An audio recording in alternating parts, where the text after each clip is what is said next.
¿Qué tal? ¿Cómo están? Muy buenas noches. Un placer saludarles. Soy Fernando del Rincón. Bienvenido a Conclusiones. Como siempre le digo, mi casa es su casa.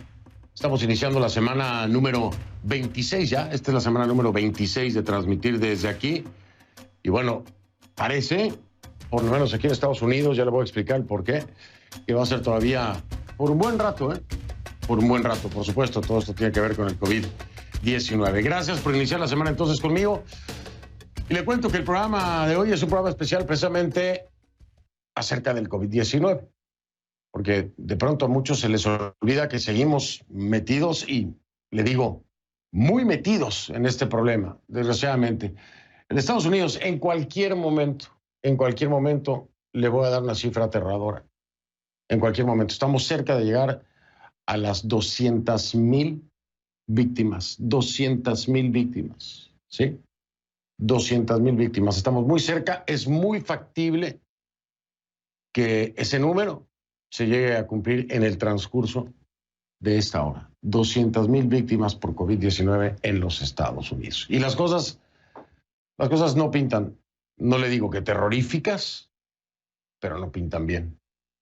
No pintan bien. Así que prepárese, tome nota. Vamos a estar hablando con el doctor Huerta. Hay mucha información que seguramente usted quiere conocer, que necesita conocer y que debe conocer acerca de dónde estamos parados en un momento en el que, usted lo sabe, empiezan a bajar las temperaturas en gran parte de los Estados Unidos.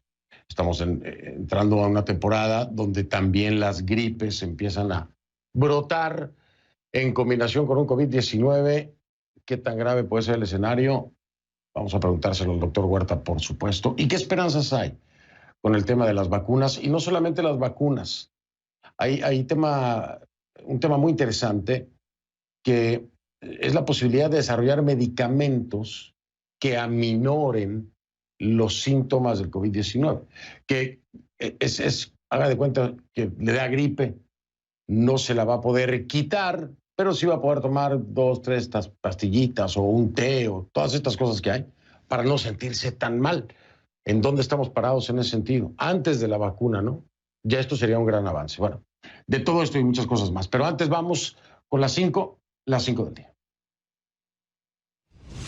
Today I will take the first action under this new executive order by sanctioning the Iranian Ministry of Defense and Armed Forces Logistics and Iran's Defense Industries Organization and its director. We're also sanctioning the previous president of Venezuela, Nicolás Maduro. For nearly 2 years, corrupt officials in Tehran have worked with the illegitimate regime in Venezuela to flout the UN arms embargo. En el número 5, Maduro. Amistades peligrosas. Estados Unidos anunció nuevas sanciones contra el ministro de Defensa de Irán, así como en contra de Nicolás Maduro. De acuerdo con el comunicado del Departamento de Estado, durante casi 2 años, funcionarios corruptos de Teherán han trabajado con el régimen de Maduro para burlar el embargo de armas de la ONU. Además, Estados Unidos instó a Irán a parar sus actividades malignas en la región y a actuar como un país normal. En el número 4 está México. Hasta que renuncie el grupo de opositores al presidente Andrés Manuel López Obrador, conocido como Frente Nacional Anti-AMLO o FRENA, decidió organizar un plantón con casetas de campaña o tiendas de campaña en las calles de la Ciudad de México. Los participantes dicen que no se marcharán hasta que el presidente renuncie. AMLO señaló que su gobierno seguirá garantizando las libertades y que el grupo puede buscar detener su cuarta transformación por la vía pacífica, legal y democrática en las elecciones de 2021. En el número 3, Colombia. ¿Justicia? Los colombianos fueron convocados a una nueva jornada de paro nacional. Las marchas y plantones tienen, entre otros objetivos, denunciar los excesos policiales. Este movimiento se desató, como usted sabe, a raíz de la muerte de Javier Ordóñez tras un presunto episodio de brutalidad policial. Este lunes, precisamente, la jueza que lleva el caso ordenó prisión preventiva para los 2 policías involucrados en los hechos. La Fiscalía, por su parte, pide que se les imputen los delitos de tortura y homicidio agravado. Los agentes rechazan los cargos y piden ser juzgados por la justicia penal militar. En el número 2, Paraguay. Silencio. La familia del ex vicepresidente de Paraguay, Oscar Denis, opta por el silencio. Las hijas del político secuestrado hace casi 2 semanas ya por el Ejército del Pueblo Paraguayo, el EPP, autodenominado así, anunciaron que de momento evitarán hablar con la prensa. En esta última conferencia, Beatriz Denis, portavoz de la familia, aseguró que no sabía nada de su padre. Por eso reiteró la petición de la familia de establecer una vía de comunicación que les permita negociar o comunicarse con los secuestradores para saber sobre su padre. En el número 1, Estados Unidos. Vergüenza nacional. Como le decía, Estados Unidos está por llegar, aún no, pero está por llegar ya a las 200,000 muertes por coronavirus. Esta sería la cifra de fallecidos más alta del mundo. ¿Y cómo honró el presidente esta enorme pérdida de vidas? Pues créalo o no, sin palabras de consuelo.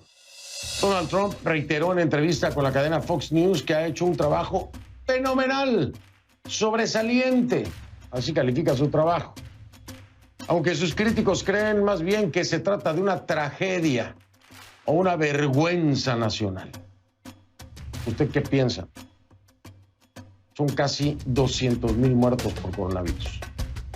En cualquier momento, le repito, llegamos a la cifra y se la actualizo aquí, si ocurre en el transcurso de conclusiones. Este es el tema de la noche. Vamos a profundizar en los hechos.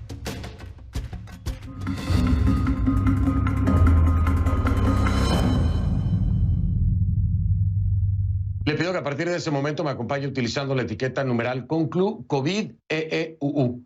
EEUU de Estados Unidos, por supuesto. El hashtag entonces es conclu COVID EEUU, numeral conclu COVID EEUU. Sus comentarios con esta etiqueta, mi cuenta en Twitter, @soyfdelrincón, @soyfdelrincón. Esa es la cuenta en Twitter, conclu COVID EEUU, es la etiqueta. Es un día oscuro en Estados Unidos y yo le diría honestamente que no es nada más el día, ¿no? No es el día, ha sido un año oscuro para Estados Unidos y para gran parte del mundo. Este país, Estados Unidos, se acerca hoy lunes a las 200,000 muertes por COVID-19. Como lo escuchó, 200,000 personas muertas por COVID-19. ¿Qué significa esto? Significa que Estados Unidos sigue ratificando que es el país con el mayor número de fallecidos en todo el mundo. En todo el mundo. A pesar de eso, Trump dice que ha hecho un gran trabajo, maravilloso, espectacular. Más que Rusia, más que China, más que Brasil. Más que Brasil. Trabajo espectacular. La cifra de fallecidos es un número oscuro, doloroso, triste, que nadie, ninguno de nosotros quería ver. Pero además, ¿sabe qué? Inevitablemente este número sigue aumentando. De hecho, los expertos ya prevén que con el inicio oficial del otoño, como yo le decía, mañana martes, y la temporada de frío y gripe, la situación puede ser apocalíptica. Así lo dijeron, esta no es mi palabra, no estoy diciéndole yo no estoy calificándolo como apocalíptico, no. Lo que dicen los expertos etiquetan la posibilidad de que sea un escenario apocalíptico. Así lo dijo el doctor Peter Hotez, que es el decano de la Escuela de Medicina de Baylor College of Medicine. Pero mientras los expertos trabajan para prevenir y educar, revertir también y curar, la Casa Blanca sigue este discurso de fantasía, ¿no? De mundos paralelos. El presidente Trump insiste en minimizar la pandemia. A ver, ¿cómo es posible con casi 200,000 muertos minimizar una pandemia? Pero él insiste en minimizar la pandemia, en compartir información falsa sobre la misma, sigue con eso. Y como si no hubiera pruebas para demostrar lo contrario, el mandatario insiste en que su manejo de la pandemia ha sido impecable Imagínese usted que no hubiera sido impecable su manejo. Si así él dice que fue impecable y estamos con casi 200,000 muertos, si no hubiese sido impecable. ¿O usted cree que fue impecable? En una entrevista con la cadena Fox, Trump se autoadjudicó la puntuación máxima. ¿No me cree? Escúchelo, escúchelo. And we've done a phenomenal job, not just a good job, a phenomenal job. Other than public relations, but that's because I have fake news. I can't, you can't convince them of anything. They're fake. But we have done, on public relations, I give myself a D. On the job itself, we take an A+ with the ventilators and now with the vaccines that are years ahead of schedule. Pero es que uno ya se queda sin palabras, ¿no? En relaciones públicas se dio una D, pero en el trabajo una A+, una A+. Pero ¿cómo? Los fake news. Insiste con el fake news. Bueno, Trump, pero que usted no sabe contar. Que usted no está viendo que hay casi 200,000 personas muertas. Eso no es un reporte de la prensa. Son cifras oficiales a las que usted tiene acceso. Es decir, 200,000 personas muertas para usted es un gran trabajo. Es que para el que sea, pensar que es un gran trabajo, perdóneme, pero vive en otro universo, en otra realidad. 200,000 personas muertas sería la cifra más alta en todo el mundo. ¿Cómo puede pensar alguien que hizo un gran trabajo? Aquí no hablamos de relaciones públicas, aquí hablamos de hechos puntuales. Mire, el Instituto de Métricas de Salud y Evaluación de la Universidad de Washington, que es uno de los modelos citados por la propia Casa Blanca, proyectaba en la primera semana de septiembre que para finales de diciembre Estados Unidos podría sobrepasar las 410,000 muertes por COVID-19. Es decir, que la cifra de fallecidos se podría duplicar en tan solo 3 o 4 meses. Estaríamos hablando de alrededor de 200,000 muertos más. 200,000 muertos más en 3 o 4 meses es la posible proyección de aquí a diciembre. ¿Cómo va a ser esto un gran trabajo? Es una tragedia, es una vergüenza nacional. Es una falla total y catastrófica de la administración Trump. Este mismo reporte señala que si el uso de la mascarilla en público se masificara, unas 100,000 de esas 200,000 vidas podrían salvarse. 100,000 personas que podrían pasar la Navidad con sus seres queridos, o celebrar Acción de Gracias, o llegar al fin de año y recibir el nuevo. No obstante, Trump se rehúsa a hacer un llamado consistente a la población sobre el uso del tapabocas. De hecho, él mismo se niega a utilizarlo, con escasas excepciones, por supuesto. El presidente también insiste en mantener eventos de campaña en espacios cerrados, donde el uso de la mascarilla no es obligatorio. La Casa Blanca también ha presionado públicamente a escuelas y universidades para que reanuden las clases presenciales. Una decisión que ya se lo anticipaba yo aquí, que lo hablamos con especialistas, ha llevado a lo que la ciencia y la lógica decían, el COVID-19 a los campus y aulas, por lo que varias instituciones se han visto obligadas a revertir la medida. Y lo habíamos dicho, pero Trump nunca paró, siempre empujó para que esto ocurriera y se regresaran las clases y fueran los alumnos a los salones y se expusiera a los maestros. Bueno, ahí está el resultado. El resultado es que varios campus y aulas, le repito, tuvieron que revertir la medida, sí, porque obviamente se contagiaron. Esto no es una opinión política, no tiene nada de político, no es personal, es una realidad. Quien no quiere entenderlo, es decir, a ver, aquí se le dice a Trump que lo ha hecho terriblemente. No por una carga política, no, porque hay casi 200,000 personas muertas, porque el devolver a los alumnos a las aulas ha traído consecuencias negativas que se avisaron. Porque se sabe, la ciencia lo ha determinado así, que el uso de mascarilla podría ayudar a mejorar el escenario, y Trump no lo apoya. Si usted lo quiere llevar a un plano político, es su problema. Que no le va a favorecer en las elecciones, es una realidad que a mí, honestamente, en este momento no me importa. Porque lo que me importa son las vidas de los seres humanos que hoy ni siquiera se están reconociendo en la boca de este presidente, que tiene la desfachatez de decir que ha hecho un gran trabajo cuando hay cuántas personas muertas y cuántas familias llorando a sus muertos. Si usted lo quiere llevar a un plano político, ese es su problema.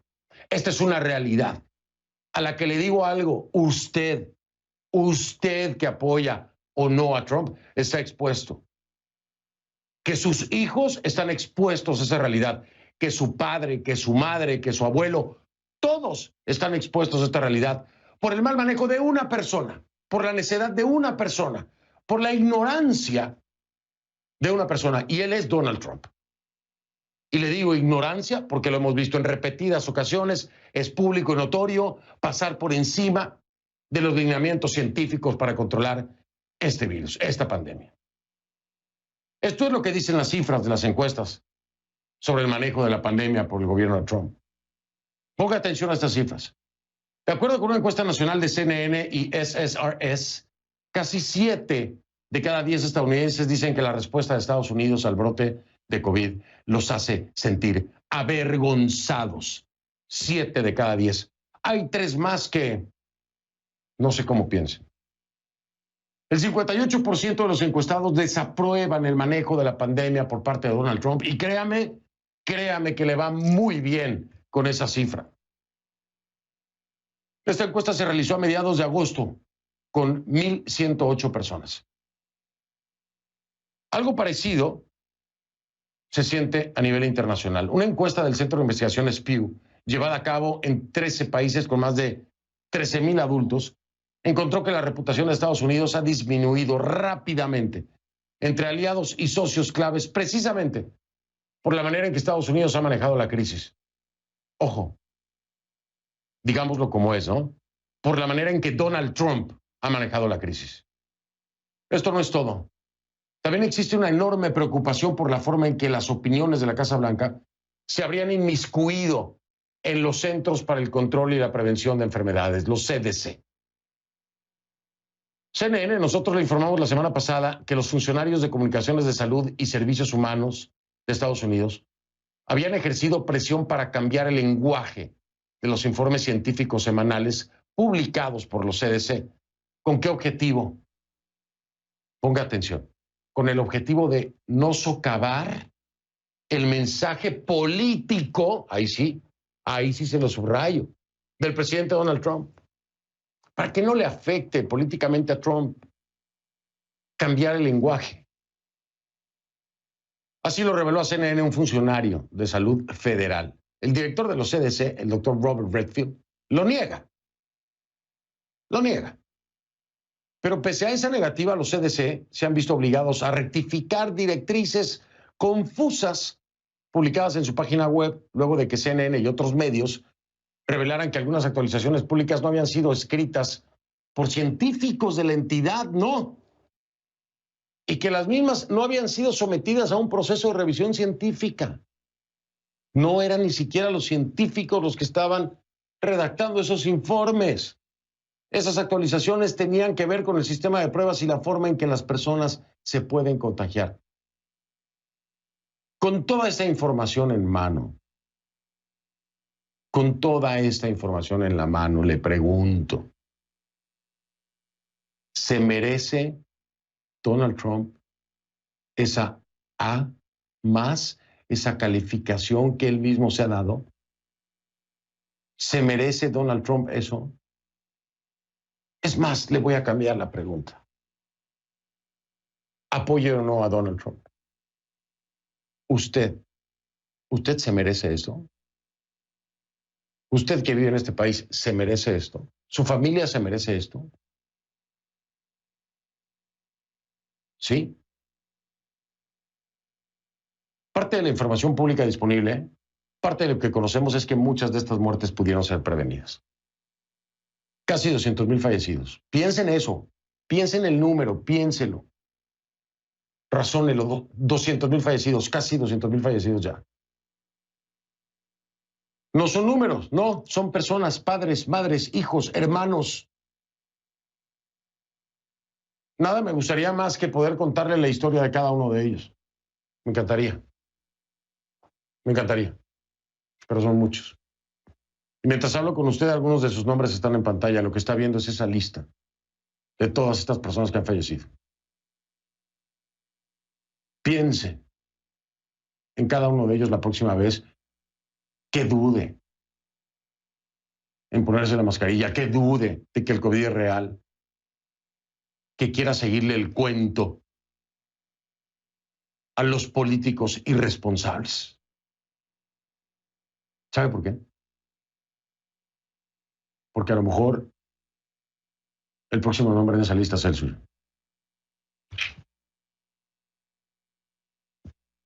Ojalá que no.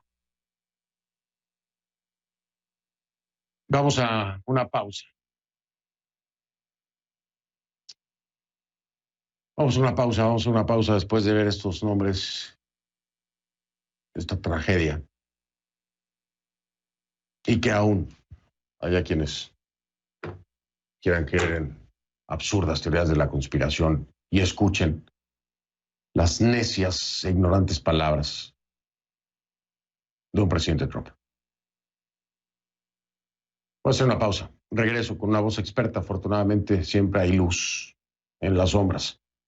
Una de esas luces, usted lo conoce muy bien, es el doctor Elmer Huerta, experto en salud pública y profesor de la Universidad de Washington. Regreso con él. Le doy la bienvenida, como siempre, un gusto recibirlo, al doctor Elmer Huerta, experto en salud pública y profesor de la Universidad de Washington. Doctor Huerta, bienvenido. Mil gracias por acompañarme de nueva cuenta. Qué gusto de saludarte. Buenas noches.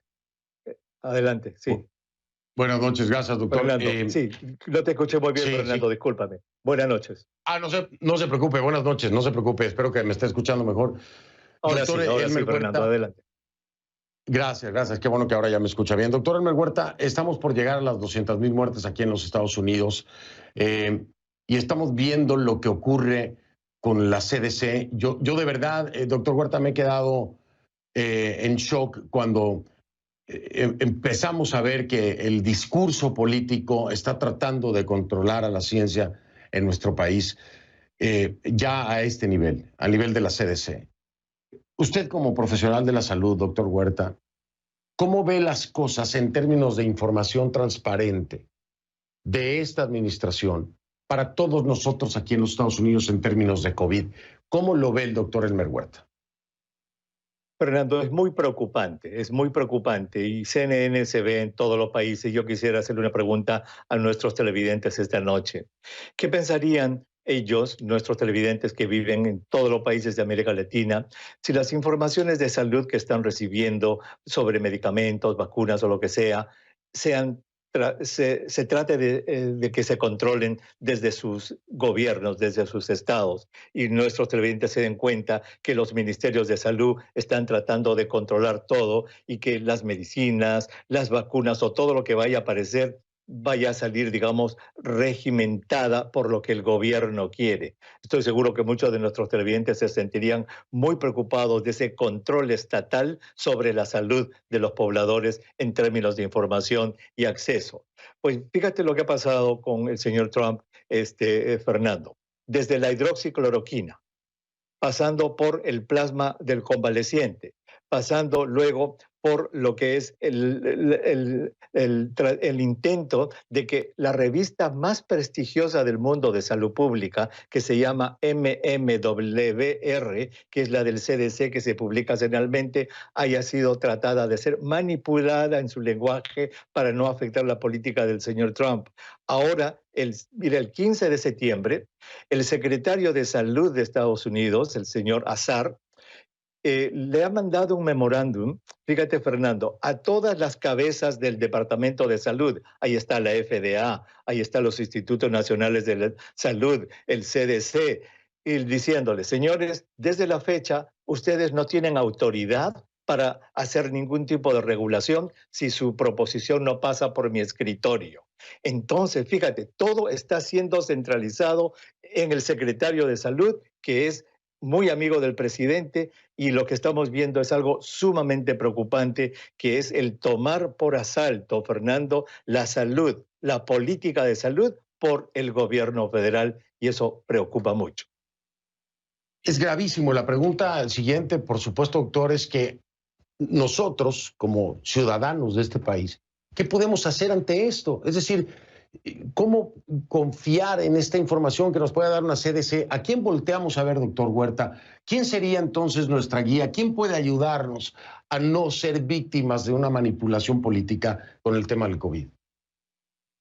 Es muy difícil, en realidad hay que tratar de buscar mucho más ahora, porque hasta antes de esto uno entraba de frente a la página del CDC, uno entraba de frente a la página del Instituto Nacional de Enfermedades Infecciosas y ahí estaba la información seria, comprobada, científica. Ahora tenemos que dudar. Lo que hay que hacer es tratar de ver varios lugares, Fernando, para tratar de tener y obtener una opinión que nos vaya a servir. Es más, el día de hoy se reveló también que alguien en el Departamento de Salud de Estados Unidos había estado por lo bajo, como se dice, a escondidas, originando rumores acerca de la integridad científica del doctor Fauci. Entonces, no contentos con controlar el poder de salud del Estado, mira cómo minan la integridad y el prestigio de los médicos que hablan ciencia. Esto es muy preocupante, muy, muy preocupante. La verdad es que en Estados Unidos nunca se había visto este tipo de acción sobre la salud y ya estamos a puertas de las elecciones,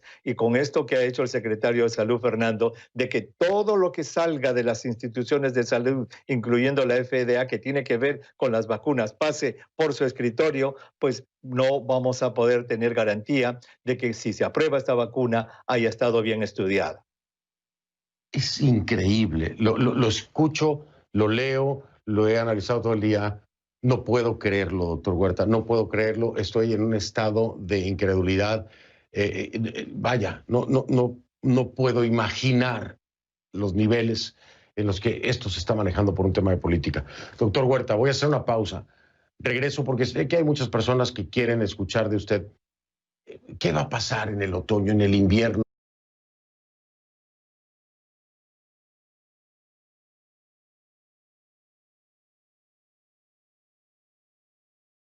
¿Cómo podemos protegernos? Si puede salir antes que la vacuna un medicamento que ayude a controlar los síntomas. Todos estos pequeños detallitos hacia el futuro próximo, futuro cercano. A partir de mañana martes ya estamos en otoño, para que nos ayude, doctor Huerta, porque este señor profesional que tiene usted aquí sí le va a decir las cosas como son, sin ninguna manipulación política, porque así es el doctor Elmer Huerta. Ya regreso un momento, doctor, para hablar con usted acerca de esto. Ya bueno. Estamos de vuelta con el doctor Elmer Huerta, experto en salud pública y profesor de la Universidad de Washington.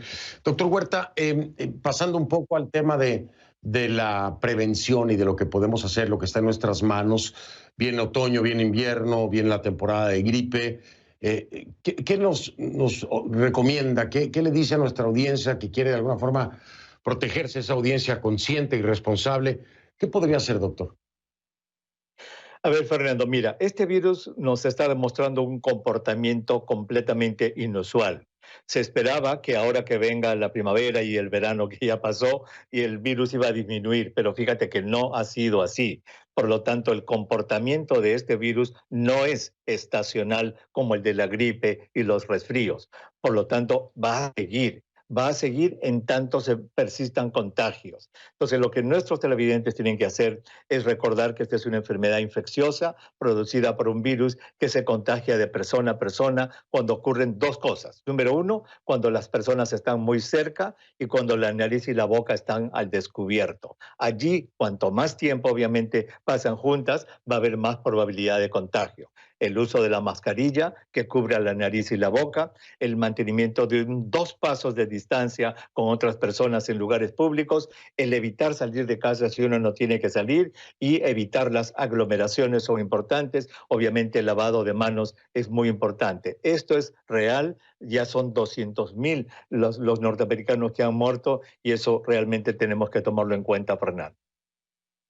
Bien, doctor, esto que nos dice es muy importante. Ahora, la siguiente pregunta que le hago, que me queda poco tiempo. Doctor Huerta, antes de que salga alguna vacuna, ¿existe la posibilidad de que haya algún medicamento como el de el que estaban, todavía no es oficial, obviamente, pero como el que está trabajando la compañía Eli Lilly, que es un anticuerpo monoclonal, que es más bien para aminorar el malestar y los síntomas del COVID-19?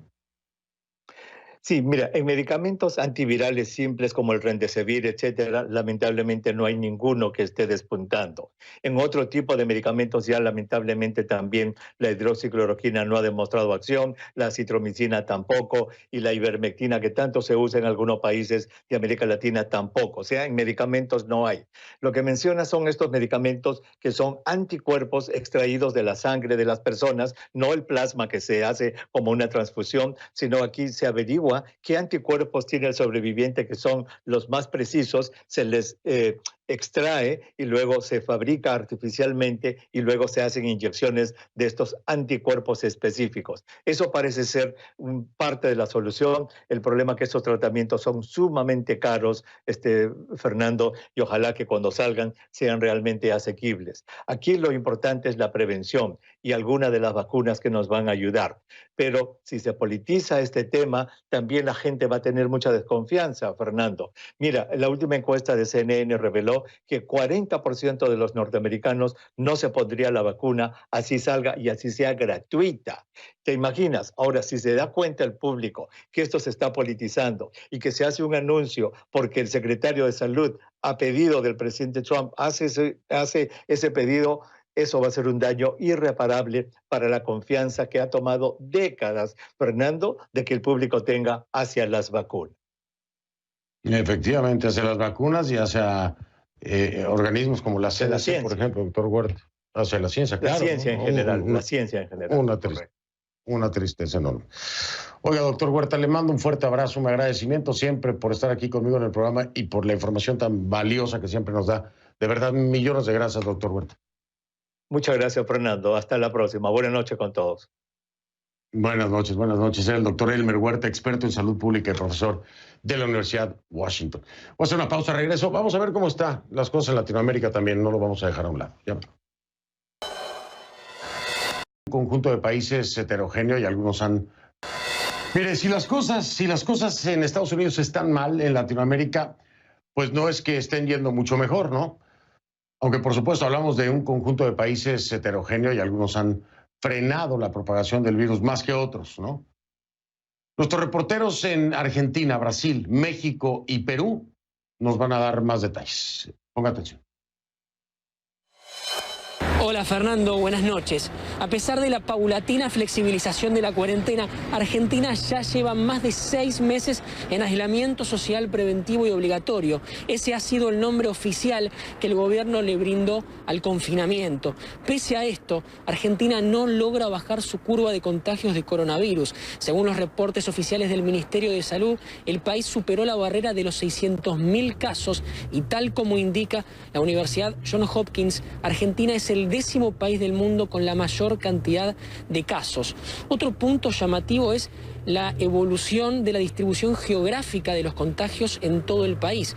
Según informaba el gobierno argentino, en mayo, el 93% de los infectados se concentraba en el área metropolitana de Buenos Aires, es decir, en la capital y sus alrededores, mientras que el 7% restante se acumulaba en las otras provincias de Argentina. Según el último dato disponible, esa proporción, ese desequilibrio se equiparó y en el área metropolitana de Buenos Aires en estos momentos se concentra el 50,8% de los casos nuevos, mientras que en el resto del país el 49,2%.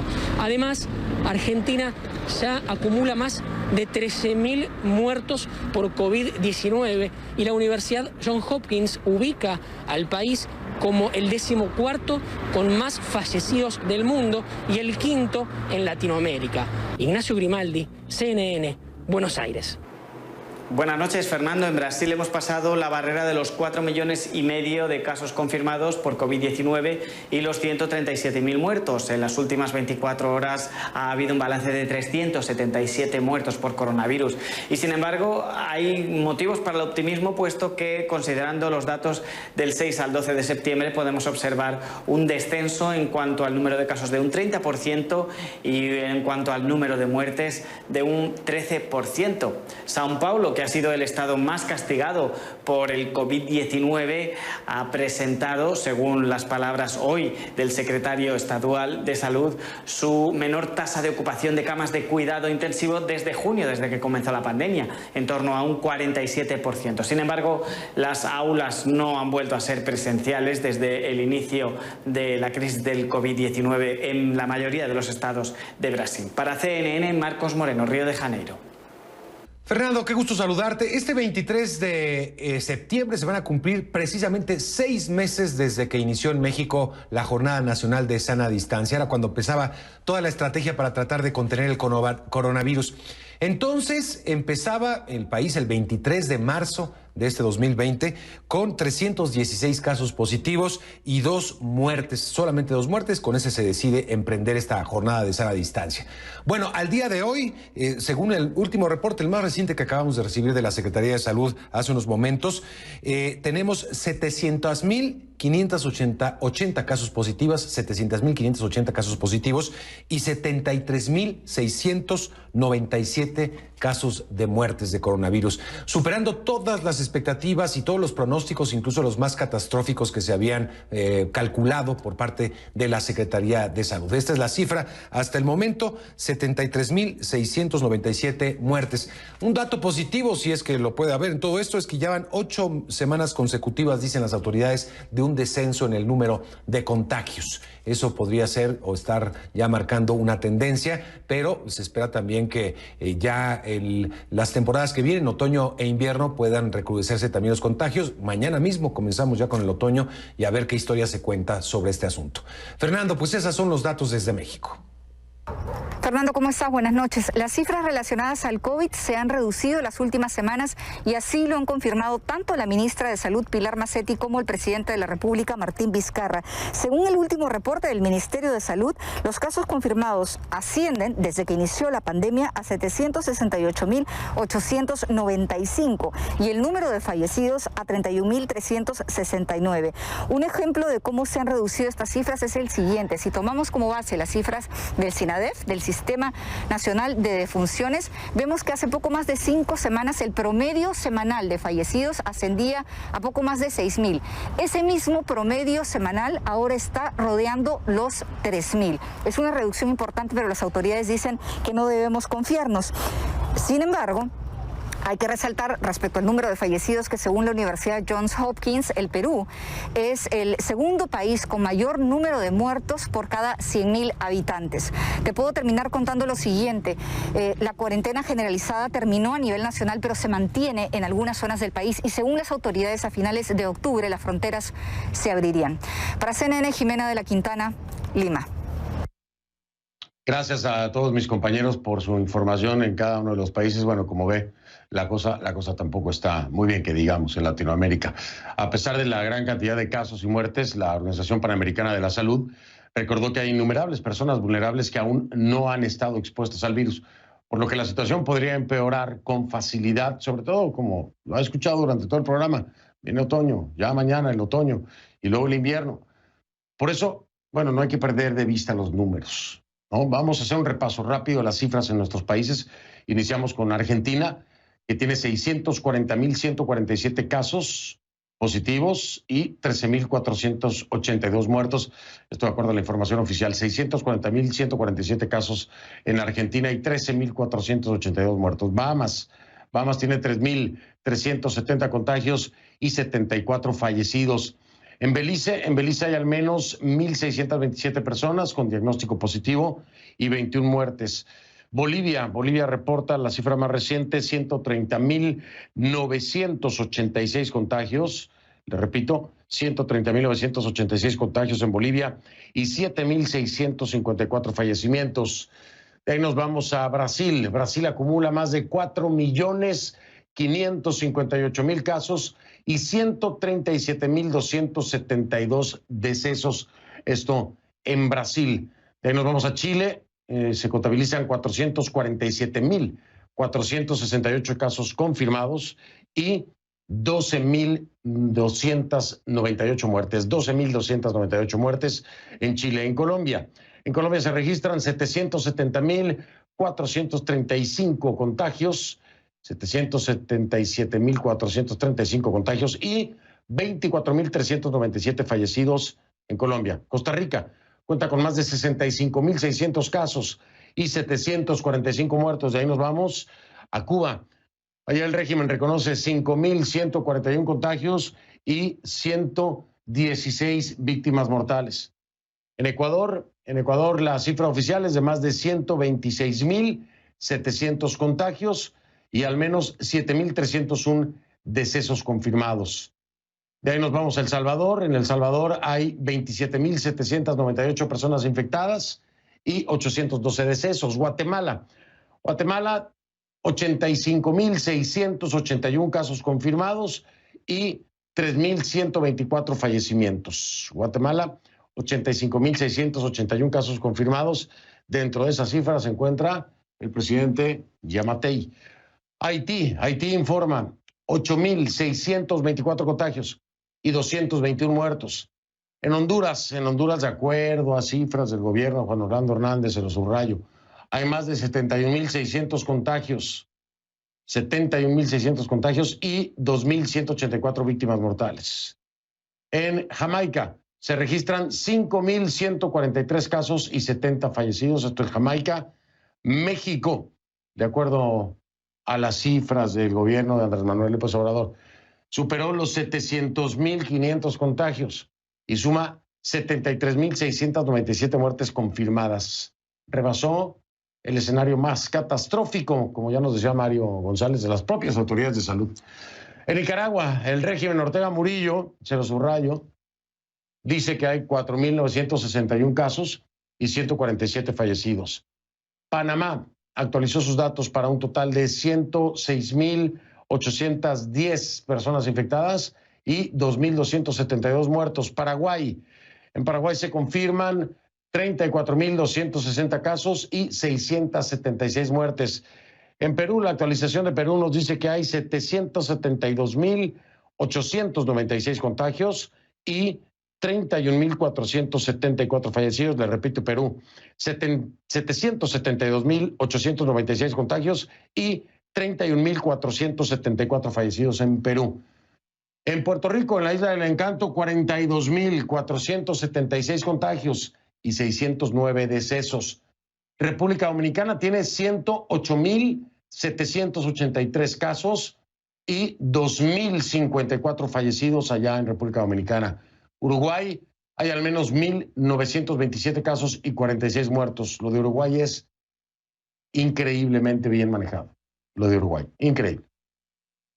Venezuela, en la última actualización de acuerdo al régimen de Maduro, dice que hay 67.443 casos y 555 muertos.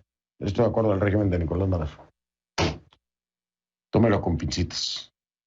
Así está nuestra Latinoamérica. Hago una pausa. Regreso.